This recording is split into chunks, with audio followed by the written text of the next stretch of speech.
بسم اللہ الرحمن الرحیم۔ واجب الاحترام جناب مظہر محمود علوی صاحب، مرکزی صدر منہاج یوتھ لیگ، اور قابل صد احترام جناب محترم منصور قاسم آوان صاحب، رانا وحید شہزاد صاحب، ہمارے محترم ڈاکٹر صاحب جو اٹک سے تشریف لائے ہیں، ڈاکٹر عمران صاحب، اور پھر ان کے علاوہ ہمارے محترم رانا نفیس حسین صاحب، محترم علامہ جمیل احمد زاہد صاحب، ذیشان صاحب، اور آپ جملہ احباب سی وائی سی کے اجلاس میں جو آپ پورے پنجاب سے شریک ہوئے ہیں، میں آپ تمام احباب کو ویلکم بھی کہتا ہوں، آپ کا شکریہ بھی ادا کرتا ہوں، اور آپ کی پوری اس کیبنٹ اور ٹیم کو آج کے اس شاندار اجلاس کے انعقاد پر مبارکباد بھی پیش کرتا ہوں، اور دعا گو ہوں کہ اللہ رب العزت آپ کی اس کاوش کو اپنی بارگاہ میں شرف قبولیت عطا فرمائے۔ ویسے تو میں اپنے لیے بڑی آنر فیل کر رہا ہوں، سعادت یہ سمجھ رہا ہوں کہ آپ لوگوں سے مخاطب ہونے کا مجھے موقع مل رہا ہے۔ ویسے جو کچھ میں نے کہنا ہے، رانا وحید شہزاد صاحب آپ کے پاس موجود تھے، اگر آپ انہی سے ریکویسٹ کرتے تو شاید مجھ سے بھی زیادہ اچھا بیان کر دیتے۔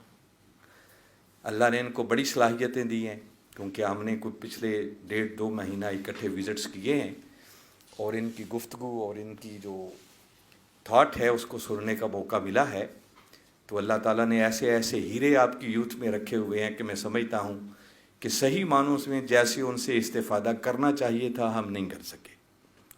تو ایسے بہت سارے ساتھی آپ کے ساتھ ہوں گے، جیسے ڈاکٹر عمران صاحب ہیں، ان کے ساتھ مجھے کام کرنے کا موقع ملا ہے۔ تاہم بغیر کسی تاخیر کے، چونکہ آگے وقت بہت تھوڑا ہے اور ابھی آپ نے مغرب کی نماز ادا کرنی ہے، میں بات رانا وحید شہزاد صاحب کے اس شعر سے کرتا ہوں جو تقریباً یہ ہر پروگرام میں پڑھتے تھے، کیونکہ میں بات انقلاب کی کرتا تھا، پھر ہمارے محترم میاں ریحان صاحب وہ انتخاب کی بات کرتے تھے، تو یہ لوگوں کو کہتے تھے کہ انتخاب ہو یا انقلاب، یوتھ کے بغیر تو کچھ نہیں ہو سکتا، اور یہ بات ان کی درست تھی۔ اور پھر یہ شعر پڑھتے تھے کہ اس قوم کو شمشیر کی حاجت نہیں رہتی، ہو جس کے جوانوں کی خودی صورت فولاد۔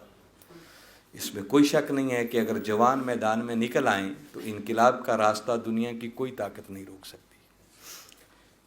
میں جس طرح محترم مظہر محمود علوی صاحب نے، یہ ان کا بڑا پن ہے کہ انہوں نے اتنے شاندار لفظوں میں آپ کے سامنے بہت ساری باتیں کی ہیں، میں صرف جو انہوں نے حکم دیا ہے اس کی تعمیل کرتے ہوئے چند باتیں آپ سے کہنا چاہ رہا ہوں کہ جس انقلاب کے لیے ہم حضور شیخ الاسلام کے ساتھ منسلک ہوئے ہیں وہ انقلاب کیا ہے، اور موجودہ حالات کے اندر وہ انقلاب کیسے آ سکتا ہے۔ ایک بات تو میرا خیال کلیئر ہوگی کہ حضور شیخ الاسلام کے ساتھ جو ہم منسلک ہوئے ہیں اور ہم نے اس تحریک ہی کا انتخاب کیا ہے اور پھر حضور شیخ الاسلام ہی کو اپنے قائد کے طور پر منتخب کیا ہے، تو میرے نزدیک اس کی سب سے بڑی وجہ اور سبب صرف ایک ہے کہ اس تحریک اور اس قیادت کی منزل مستفوی انقلاب ہے، ورنہ دینی جماعتوں کی کمی نہیں ہے، دینی رہنماؤں کی کمی نہیں ہے۔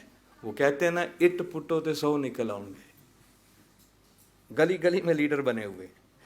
تو اگر اتنی قیادتوں اور اتنی جماعتوں اور تنظیموں کے باوجود ہم نے منہاج القرآن ہی کا انتخاب کیا ہے اور حضور شیخ الاسلام ہی کو اپنا قائد اور لیڈر مانا ہے، تو اس کی وجہ اور سبب فقط ایک ہے کہ اس قائد اور اس تحریک کی منزل مستفوی انقلاب ہے۔ انقلاب کیسے آنا ہے؟ حضور شیخ الاسلام نے 1989 کے اندر جب پاکستان عوامی تحریک کی بنیاد رکھی اور تاسیس انقلاب کانفرنس ہوئی تھی 25 مئی 1989، تو یہ میری خوش نصیبی ہے کہ اس کانفرنس میں موجود تھا، اور وہ لائیو کبرا کا دوسرا خطاب تھا جو میں نے اپنی زندگی میں سنا تھا۔ حضور شیخ الاسلام نے اس وقت یہ بتایا تھا کہ ہم انقلاب کی منزل تک پہنچنے کے لیے انتخاب ایک جمہوری طریقہ ہے، اس راستے کو ضرور ایکسپیرینس کریں گے، مگر اس سیاست کو ہم اپنا پیشہ نہیں بنائیں گے، 1 یا 2 مرتبہ اس الیکشن میں حصہ لیں گے، منزل ملی تو فبیہا، ورنہ انقلاب کی منزل تک پہنچنے کے لیے اللہ کئی اور راستے ہمارے لیے کھول دے گا۔ یہ بات مجھے بڑی اچھی طرح یاد ہے قبلہ کے یہ جملے، اور یہ حقیقت ہے کہ باری تعالیٰ نے خود قرآن پاک میں ارشاد فرما رکھا ہے کہ الذین جاہدوا فینا لنہدینہم سبلنا، فرمایا جو ہماری راہ میں جہاد کرتے ہیں، محنت کرتے ہیں، مجاہدہ کرتے ہیں، وہ کسی کام کے لیے بھی ہو، تو فرمایا ہم ان کے لیے اپنی طرف آنے والے پھر بہت سارے راستے کھول دیتے ہیں۔ تو منزل تک پہنچنے کے لیے راستہ ایک ہی نہیں ہوتا، راستے کئی ہوتے ہیں۔ تو یہ ایک آسان طریقہ تھا، جمہوری طریقہ تھا کہ اس کو ایڈاپٹ کیا جائے تاکہ زیادہ اس پر محنت نہ کرنی پڑے۔ تو اس انداز سے اگر انقلاب کی منزل تک پہنچائیں تو اس سے آسان کام کوئی نہیں ہے۔ دوسرا طریقہ پھر انقلاب کا یہ تھا کہ ہم طاقت کے ساتھ میدان عمل میں نکلیں، وہ بھی ہم نے نکل کے دیکھا، مگر سچی بات یہ ہے کہ جتنی ریکوائرڈ طاقت تھی، افرادی قوت جتنی چاہیے تھی، وہ ہم پوری نہیں کر سکے۔ ہم 2014 میں اسلام آباد گئے، اور اگر 5 لاکھ سے 10 لاکھ تک بندے بھی ہمارے ساتھ نکل آتے تو رات سے دن نہ چڑھتا، اس دھرتی پر انقلاب کا سویرا طلوع ہو جاتا۔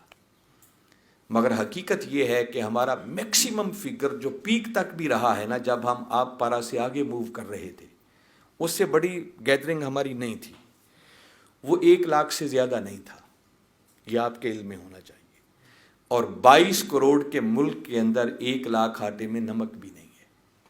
انقلاب کوئی بچوں کا کھیل تو نہیں ہے نا کہ ہر کوئی 1 لاکھ بندے کو لے کر اسلام آباد پہ چڑھائی کر دے اور جا کے کہے جو میں چاہتا ہوں وہی ہونا چاہیے، کوئی جسٹیفائی ہونی چاہیے بات۔ اب حضور شیخ الاسلام اگلا ویژن ہمیں ریٹن شکل میں دے چکے ہیں، اور یہ بتا چکے ہیں کہ بیٹے انقلاب کا خواب شرمندہ تعبیر نہیں ہو سکتا جب تک کہ ایک مؤثر افرادی قوت ہمارے ساتھ کھڑی نہیں ہوتی۔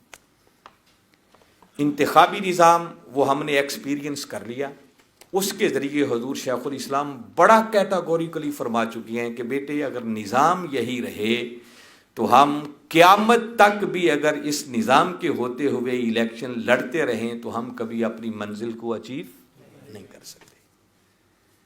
یہ بات آپ کو واضح اور کلیئر ہونی چاہیے کہ انتخاب کے ذریعے کم از کم حالات نہیں بدل سکتے، انقلاب نہیں آ سکتا، وہ سسٹم اجازت ہی نہیں دیتا اس چیز کی۔ تو دوسری صورت انقلاب کے لیے پھر افرادی قوت کا ایک ایسا سیلاب ہے کہ اتنے افراد آپ کے ساتھ سامنے نکل آئیں کہ پھر دنیا کی کوئی طاقت اس کے سامنے ٹک نہ سکے۔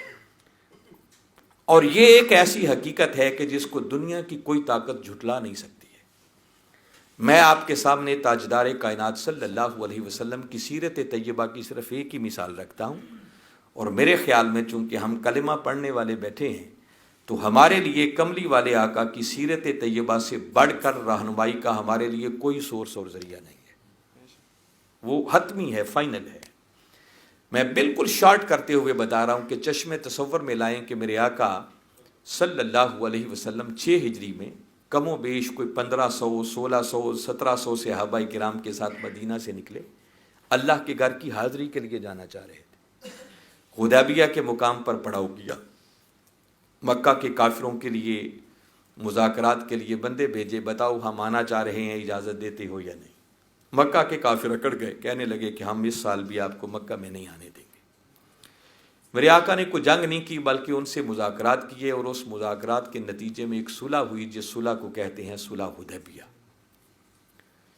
اور اس صلح حدیبیہ کو اگر پڑھیں تو حقائق یہ ہیں کہ اس کو اگر ایک جملے میں سمرائز کرنا چاہوں تو اس کا ریزلٹ یہ تھا کہ کافر جو جو کہتے چلے گئے میرے آقا مانتے چلے گئے، ان کی ہر بات ہی مان لی، اور اپنی بات صرف ایک ہی منوائی کہ جو کہتے ہو مان لیتے ہیں، بس 10 سال کے لیے معاہدہ کر لیں کہ آپس میں جنگ نہیں کریں گے، صلح کر لیتی ہیں، اس لیے اس کو صلح حدیبیہ کہتے ہیں۔ اور اس صلح کے نتیجے میں انہوں نے کیا کیا منوایا، میں اگر 1-2 باتیں آپ کو بتاؤں تو انہوں نے پہلی شرط یہ رکھی کہ ہاں ٹھیک ہے صلح کر لیتے ہیں، جنگ نہیں کریں گے 10 سال تک، مگر پہلی شرط یہ ہے کہ یہ جو آپ احرام باندھ کے آئے کھڑے ہیں، ہم نہیں جانتے کہ آپ نے ان کو خوشخبری سنائی ہے، کوئی وحی اتری ہے، کیا ہوا ہے، پہلی شرط یہ ہے کہ اس سال آگے نہیں جائیں گے، یہیں سے واپس جائیں۔ ذرا ایک لمحے کے لیے سوچیں، یہ شرط کوئی معمولی شرط، بہت کڑی شرط تھی۔ کہ آقا نے صحابہ کرام کو خوشخبری سنائی تھی، میں نے خواب دیکھا ہے، اور نبی کا خواب اللہ کی وحی ہوتی ہے، اور ہمارے خوابوں کی طرح خواب کہ ہم جائیں گے اور راستے سے ہی آقا ان کو موڑ کے لے جائیں. تو آپ سوچ سکتے ہیں کہ آقا کے ذہن میں بھی خیالات تو آئے ہوں گے کہ یہ صحابہ کرام میرے بارے میں کیا سوچیں گے، کل کیا کہہ رہا تھا اور آج کہہ رہا ہوں راستے سے ہی واپس. میرے آقا نے فرمایا ٹھیک ہے چلے جائیں گے. میں بہت ساری چیزیں سکپ کر رہا ہوں، حتیٰ کہ میں بتا رہا ہوں کہ جب ساری شرائط طے ہو گئیں اور طرفین کے ہیڈز کے اس پیپر پر سائن ہونے لگے تو نام لکھے گئے، ایک طرف دوسرے سردار کا نام، میرے آقا صلی اللہ علیہ وسلم کا نام نامی اس میں گرامی لکھنے کا وقت آیا تو نام لکھا گیا محمد الرسول اللہ صلی اللہ علیہ وسلم. انہوں نے اس پر بھی اعتراض کر دیا، کہنے لگے دستخط نہیں ہوں گے، رسول تو ہم آپ کو مانتے ہی نہیں، یہ رسول اللہ کا لفظ کاٹو، اس کی جگہ لکھو محمد بن عبداللہ تو پھر دستخط ہوں گے. اب دیکھیں کتنی عجیب شرائط تھی. وہ تحریر والا کاغذ مولا کائنات علی شیر خدا رضی اللہ تعالیٰ عنہ کے ہاتھوں میں تھا. میرے آقا صلی اللہ علیہ وسلم نے ان کی طرف دیکھا اور فرمایا کہ علی رسول اللہ کا لفظ کاٹ دو اور اس کی جگہ لکھ دو محمد بن عبداللہ. یہ واحد ایک ایسا موقع تھا کہ میرے آقا صلی اللہ علیہ وسلم نے حکم دیا مگر علی نے تعمیل نہیں کی. آپ نے کاغذ نیچے رکھ دیا اور عرض کی کہ آقا میری ایمانی غیرت گوارا نہیں کرتی کہ اپنے قلم سے رسول اللہ کا لفظ ہی کاٹ دوں. میرے آقا نے خود کاغذ پکڑا، قلم لیا اور اپنے ہاتھوں سے رسول اللہ کا لفظ بھی کاٹ دیا اور لکھ دیا محمد بن عبداللہ.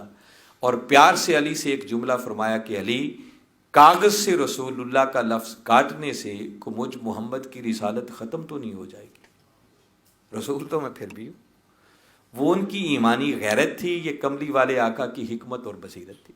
مگر میں یہ بتانا چاہ رہا ہوں کہ کیسی کیسی عجیب شرطیں تھیں وہ جو منوا رہے اور آقا مانتے چلے جا رہے تھے. حتیٰ کہ عمر فاروق جیسے زیر ایک انسان کھڑے ہو گئے اور آقا سے عرض کرنے لگے کہ آقا کیا آپ اللہ کے سچے رسول نہیں ہیں، کیا ہم حق پر نہیں ہیں؟ میرے آقا نے فرمایا عمر ہاں میں اللہ کا سچا رسول ہوں، حق پر حامی ہیں. تو آقا پھر اتنی کمزور شرائط پر معاہدہ کیوں؟ ہم اتنے کمزور نہیں ہیں، آپ اشارہ کریں ان کے پرخچے اڑا کے رکھ دیں گے. میرے آقا نے ایک ہی جملہ فرمایا کہ عمر جو میں دیکھ رہا ہوں وہ تم نہیں دیکھ رہے. فرمایا جو ہوتا ہے اسے ہونے دو، وقت بتائے گا کہ اس کا نتیجہ کیا نکلتا ہے. الغرض آقا صلح کر کے واپس آ گئے اور واپس آ کر صحابہ کرام کو اتنی بات ایک ہی سمجھائی کہ انہوں نے ہمیں مکہ میں داخل اس لیے نہیں ہونے دیا کہ ہم ابھی تھوڑے ہیں، ہم ابھی کمزور ہیں، اپنی تعداد کو بڑھاؤ، قوت کو بڑھاؤ.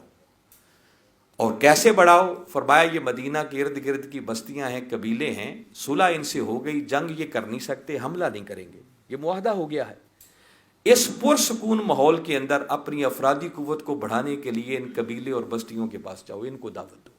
لوگ جوک در جوک اسلام میں داخل ہونا شروع ہو گئے. ابھی 2 سال مکمل نہیں ہوئے تھے کہ مکہ کے کافروں کی آنکھیں کھل گئیں اور ان کو سمجھ آ گئی کہ اگر 10 سال تک یہ اسی پرسکون ماحول میں دعوت کا کام کرتے رہے تو یہ تو ایسی سپر طاقت بن جائیں گے جن کو سنبھالنا بھی مشکل ہو جائے گا. معاہدہ انہوں نے خود توڑ دیا. مگر 2 سالوں کے اندر محنت اتنی ہو چکی تھی کہ 6 ہجری میں نکلے تھے تو 1500 تھے، 8 ہجری میں نکلے تو 10,000 تھے. بس 10,000 کا لشکر نکلنے کی دیر تھی کہ وہی مکہ تھا، وہی مکہ کے کافر، مگر کسی کو راستے میں ٹکنے کی ہمت اور جرت بھی نہیں ہو سکی. اور آقا فاتحانہ شان کے ساتھ مکہ کی سرزمین میں داخل ہو گئے. اب اس بات میں شک نہیں ہے کہ اللہ کی شان ہے ان اللہ علی کل شیء قدیر. ہمارے آقا صلی اللہ علیہ وسلم کے تصرف سے باہر کوئی چیز نہیں ہے. آقا جو چاہیں کر سکتے ہیں. بھئی انگلی کا اشارہ کر کے چاند کو توڑ دیں، ڈوبے ہوئے سورج کو موڑ دیں، کنکریاں کلمہ پڑھنا شروع کر دیں تو باقی کام پیچھے مشکل کیا رہ جاتا ہے. مگر ہمیں ایک سیرت اور سنت عطا کرنے کے لیے آقا صلی اللہ علیہ وسلم نے یہ بات ہمیں سمجھا دی کہ انقلاب بندوں کے بغیر نہیں آتا. قیادت امام الانبیاء کی ہو، میں کسی عام شخصیت کی بات نہیں کر رہا. قیادت کون کر رہے ہیں؟ امام الانبیاء. اگر بندے ساتھ نہ ہوں، اور بندے بھی ایک فکس فگر، دیکھیں 1500 بھی تو بندے ہی تھے نا ساتھ، مگر 1500 کے ساتھ انہوں نے مکہ میں داخل بھی نہیں ہونے دیا، واپس جانا پڑا. تو فرمایا جب تک ایک ریزنیبل مؤثر افرادی قوت آپ کے ساتھ کھڑی نہیں ہوتی، قیادت جتنی اعلیٰ بھی کیوں نہ ہو، کبھی انقلاب کا خواب شرمندہ تعبیر نہیں ہو سکتا۔ اور یہی بات باری تعالیٰ نے فرمائی ہے کہ ان اللہ لا یغیر ما بقوم حتی یغیروا ما بانفسہم، کہ خدا نے آج تک اس قوم کی حالت نہیں بدلی، نہ ہو جس کو خیال آپ اپنی حالت کے بدلیں۔ جب تک لوگ نہ اٹھیں اللہ کسی کے حالات نہیں بدلتا۔ اور آقا صلی اللہ علیہ وسلم کی سیرت طیبہ کو اگر سامنے رکھیں تو سیرت یہ بتاتی ہے کہ بندے کتنے ہونے چاہیے۔ جس وقت مکہ فتح ہوا ہے اس وقت مکہ کی آبادی تھی 10 لاکھ، اور 10 لاکھ کے شہر کو فتح کرنے کے لیے ضرورت پڑی 10,000 کی۔ یہ ریشو نکالیں تو بنتے ہیں 1%۔ اب اس بات کا کلمہ پڑھنے والا کوئی شخص انکار نہیں کر سکتا کہ آقا کی سیرت طیبہ بتا رہی ہے کہ جس معاشرے اور سوسائٹی میں انقلاب لانا چاہتے ہو، جب تک کم سے کم اس سوسائٹی میں سے 1% آپ کے ساتھ نہ نکلیں تب تک انقلاب منزل تک نہیں پہنچ سکتا۔ لہٰذا ہم انقلاب کے دائی ہیں، اور تاجدار کائنات صلی اللہ علیہ وسلم کی سیرت طیبہ کی اتباع میں حضور شیخ الاسلام کی قیادت میں انقلاب کی راہ کے مسافر ہیں۔ تو لہٰذا اگر ہم بھی انقلاب لانا چاہتے ہیں، اور یقیناً انقلاب آنا ہے، یاد رکھیں مجھے اسی طرح یقین ہے انقلاب آنا ہے جیسے مجھے یقین ہے کہ اس وقت اس حال کے اندر میں بیٹھا ہوں اور آپ سے بات کر رہا ہوں۔ انقلاب آنا ہے اور وہ حضور شیخ الاسلام کی قیادت میں آنا ہے۔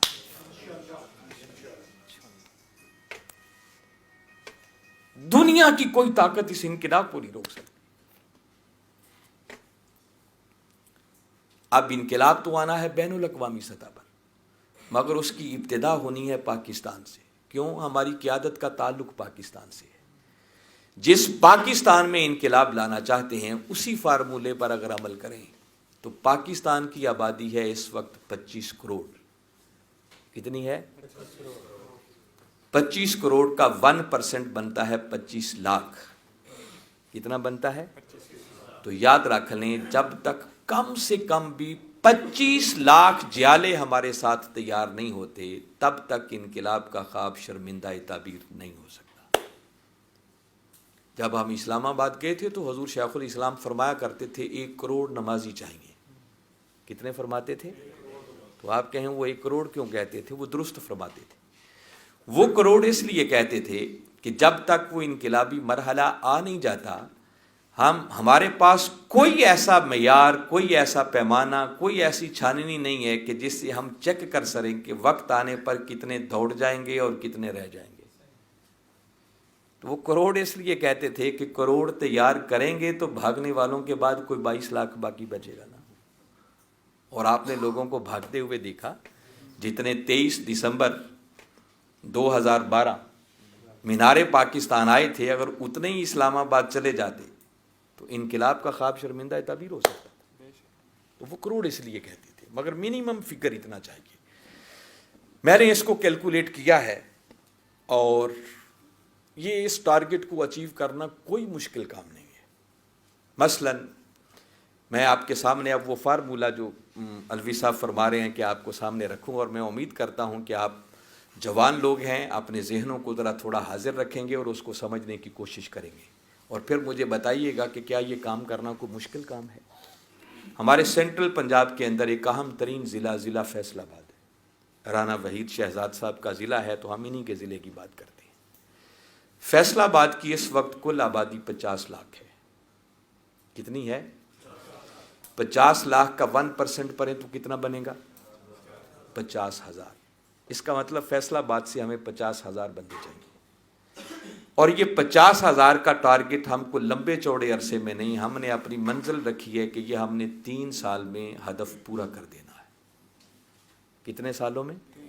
3 سالوں۔ اب میں بالکل آپ کو کیلکولیشن دے رہا ہوں، پھر آپ خود دیانتداری سے فیصلہ کیجئے کہ یہ کام کتنا مشکل ہے۔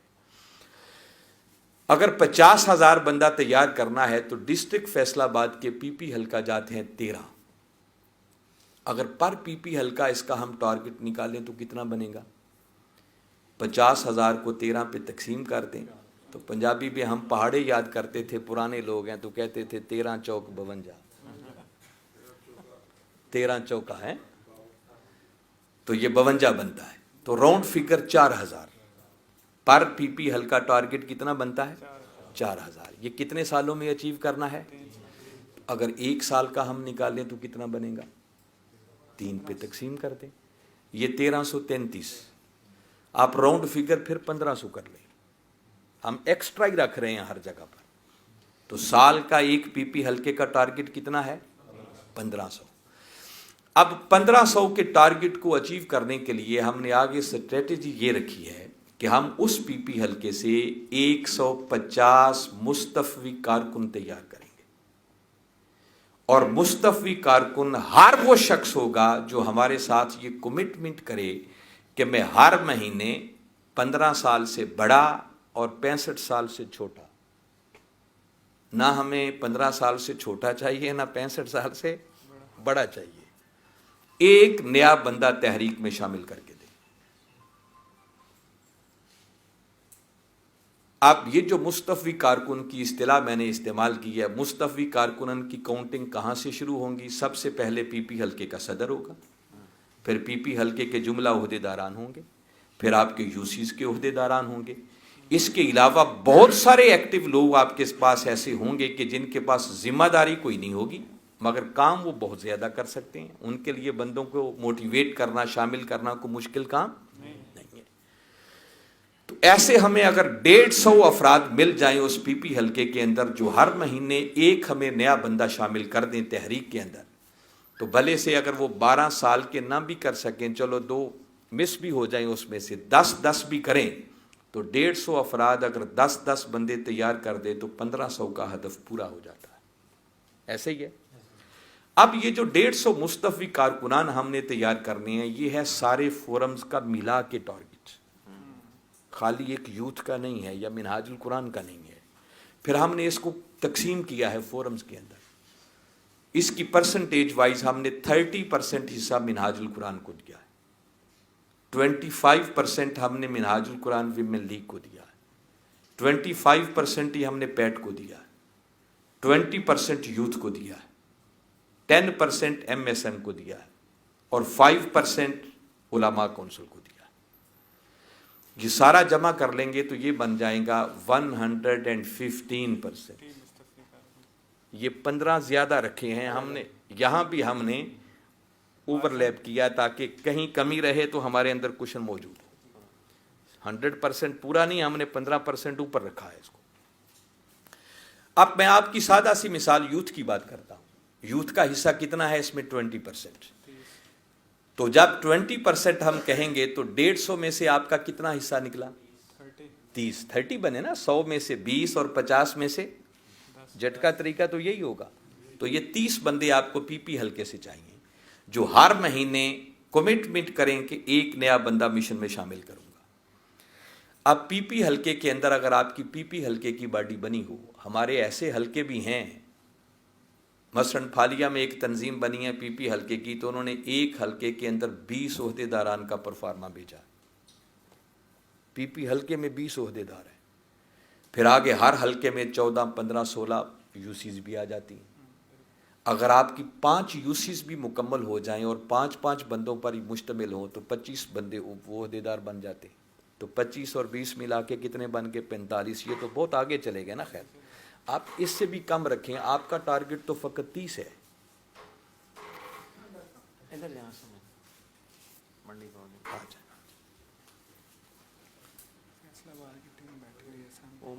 اچھا جی، میں پہچان رہا ہوں بالکل جی. ماشاء اللہ ماشاء اللہ. تو میں آپ کو بتا رہا ہوں کہ 30 تو اس سے بھی بہت نیچے رہ جاتا ہے ٹارگٹ.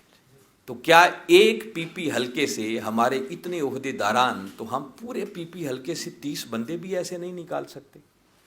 مجھے بتائیں کسی کو صدر بنا کے، جنرل سیکرٹری بنا کے، ناظم مالیات اور سوشل میڈیا کا انچارج بنا کے کیا کرنا ہے؟ آگ لگانی ہے اگر وہ مہینے کا ایک بندہ بھی شامل نہیں کر سکتا. باڑھ میں جائیں وہ. دیکھیں نا ہم کیا کرتے ہیں، تنظیمیں بناتے ہیں، بڑی محنت کے ساتھ بناتے ہیں، اور 2 سال کے بعد ٹینیور مکمل ہو جاتا ہے. ہم کہتے ہیں یہ تنظیمیں توڑ دو، الف بے سے پھر شروع کرو. اس کا مطلب تماشا ہے، کیا کچھ بھی نہیں. بس بناؤ، 2 سال کے بعد توڑو، پھر الف بے سے شروع، بناتے جاؤ توڑتے جاؤ، بناتے جاؤ توڑتے جاؤ. تو ریزلٹ کیا نکلا؟ ایکٹیویٹیز ہم بڑی کرتے ہیں. کوئی ایکٹیویٹی بھی جس کے ذریعے افرادی قوت آپ کے ساتھ نہیں مل رہی, بندے شامل نہیں ہو رہے, وہ سوائے اچھل کود کے اور کچھ نہیں, نتھنگ ہے. بھلے سے آپ ہلکا درود ہی کیوں نہیں کرتے, وہ محض ثواب ہے جس میں انقلاب نام کی کوئی شے نہیں ہے, اور ہم کوئی کام بھی ثواب کے لیے نہیں کرتے. ثواب بہت چھوٹی چیز ہے, یہ اللہ نے دے ہی دینا ہے, اس کا وعدہ ہے. ہم نے تو جو کام کرنا ہے پہلے اپنے سامنے ٹارگٹ رکھنا ہے کہ اس کے لیے منزل کتنی قریب ہو رہی ہے. تو اب یہ جو 30 بندے میں بتا رہا ہوں, پی پی حلقے سے 30 بندے ایسے آپ نے منتخب کرنے ہیں. ایمانداری سے کہیں, میں اپنی اگر بات کروں تو میرے موبائل میں 3000 سے زیادہ لوگوں کے نمبر ہیں. اگر بڑے مبالغے سے اگر میں سارے تحریکی نکال دوں تو کم سے کم 500 بندے پھر بھی ایسے نکل آئیں گے جن کا تحریک سے کوئی تعلق نہیں ہے, مگر میں نے کبھی ان پر محنت ہی نہیں کی, کنسنٹریٹ ہی نہیں کیا کہ میں ایک ایک بندے کو ٹارگٹ کر کے اس کو مشن سمجھاؤں, مشن کی دعوت دوں اور اسے مشن میں شامل کروں. اور یہی حال ہمارا باقی سب کا بھی ہوگا, ہم نہیں کرتے یہ کام. تو اگر ان بندوں میں سے پورا مہینہ بھر ایفرٹ کر کے ہم ایک بندے کو بھی مشن میں شامل نہ کریں تو کیا یہ ہمارے نعرے ہیں کہ میں مر بھی گیا تو میری قبر پہ لکھنا ہے MSM, میرے کفن پہ لکھنا ہے MSM. وہ یوتھ بھی لگاتی ہے اور MSM بھی لگاتی ہے. فضول باتیں ہم کرتے ہیں. آج کے بعد ہم نے سوچنا ہوگا کہ ہم کیا کیا رہے ہیں اور کرتے کیا ہیں. اپنے آپ کو دھوکہ دے رہے ہیں, چیٹنگ کر رہے ہیں ہم اپنے آپ کے ساتھ. اور میرے نزدیک مہینے میں ایک بندے کو ٹارگٹ کر کے مشن سمجھا کے مشن میں شامل کرنا کوئی مشکل کام نہیں ہے. یہ اتنی دیر کا کام ہے, بشرطے کہ لگ جائیں اس پر. تو آپ اندازہ کر لیں, اگر صرف اسی فارمولے پر عمل کر لیں تو 3 سال کے اندر 1% اسٹرینتھ کو پورے کرنے والا ٹارگٹ اچیو ہو جاتا ہے. اس لیے میں نے کہا ہے کہ بعض لوگوں کو یہ بھی ایک بڑی غلط فہمی ہوتی ہے. وہ کہتے ہیں یہ اتنی رفاقتیں کرتے ہیں, پنڈی جیت گیا, سرگودا جیت گیا, یہ کوئی پیسے جمع کرنے کا مرکز نے کوئی نظام بنایا ہوا. باطل سوچ ہے, شیطانی سوچ ہے. مرکز ہمارے 100 کے چندے پر نہیں چل رہا کہ 100 روپے کے آپ کے چندے پر چل رہا ہے. آپ جانتے ہیں کہ منہاج القرآن اس کا شیوا اور دستور یہ ہے کہ یہ اپنے ٹارگٹس پہلے سیٹ کرتا ہے, پلاننگ پہلے کرتا ہے, اور اللہ اس کے مطابق وسائل آسمانوں سے نازل فرماتے ہیں. حضور غوث پاک کا بہت بڑا گنج ہے, خزانہ ہے پیچھے, وہ ختم ہو جائے گا تو پھر لوگوں کے 100 کا انتظار کریں گے. اس لیے ہم نے کہا 15 سال سے چھوٹا بھی نہیں چاہیے, بیمار نہیں چاہیے, بیڈز پر پڑے ہوئے نہیں چاہیے, 65 سال سے بوڑھے نہیں چاہیے. آج بھی اگر ہمارا قائد آواز دے تو ان کی آواز پر لبیک کہہ کے میدان عمل میں نکلنے والی ہو. رہ گئے ان سے چھوٹے, ان سے بڑے, بیمار یا یوں فوت ہو گئے ہیں تو یہ سعادت ہے, رفاقت. انشاءاللہ ان کو پھر ہم اضافی طور پر ایڈ کریں گے, شامل کریں گے, مگر وہ ٹارگٹ کا حصہ نہیں ہوں گے. وہ جھنگا ہوگا, فروری میں کریں یا اور کریں, اس کی جو بھی پلاننگ ہوگی وہ باقی کریں گے. یہ وہ بیسک آئیڈیا ہے جس پر ہم نے سینٹرل پنجاب کو پٹڑی پہ چڑھا دیا ہے. کل ہمارا اجلاس تھا, پورے سینٹرل پنجاب کے صدور ناظمین آئے ہوئے تھے, پورا پلان ان سے ڈسکس ہوا ہے. اور منڈی بہاؤالدین میں تو ہم پورے 300 عہدے داران عید کے تیسرے دن اکٹھے تھے,